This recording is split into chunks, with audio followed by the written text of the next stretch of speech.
नमस्ते आप सभी से। आज हम आप सबके बीच में एक बहुत प्यारा भजन लेके आए हैं गणेश भगवान का। आप लोग सुनिए और पसंद आएगा तो लाइक, सब्सक्राइब और कमेंट जरूर करें। सभी देवताओं में सबसे पहले पूजन गौरी के लाल के लेवे सब के नमवा गौरी के लाल के लेवे सब के नमवा गौरी के लाल के सब केहू चढ़ावे फुलवा बेला चमेली बेला चमेली हाँ बेला चमेली अढ़ऊल फूलवा गणपति मन भावे की सब केहू लेवे गजानन का नामवा सब केहू ना।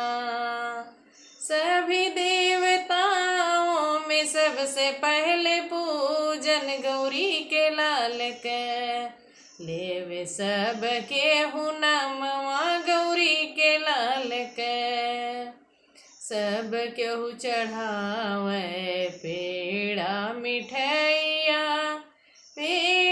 मिठैया हाँ मोती चूर के लड्डू मोदक मिठैया गणपति मन भावे की सब केहू लेव विनायक नामवा की सब केहू ना लेवे गजानन के नामवा की सब केहू ना।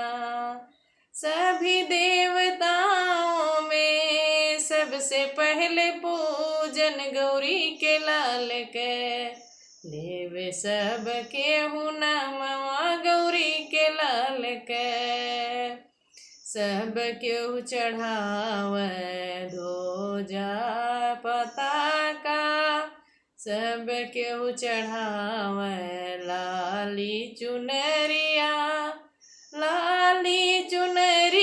हाँ ध्वजा पताका केला नारियल गणपति मन भावे की सब केहू लेवे गणपति के नामवा की सब केहू ना लेवे गजानन के नामवा की सब केहू ना।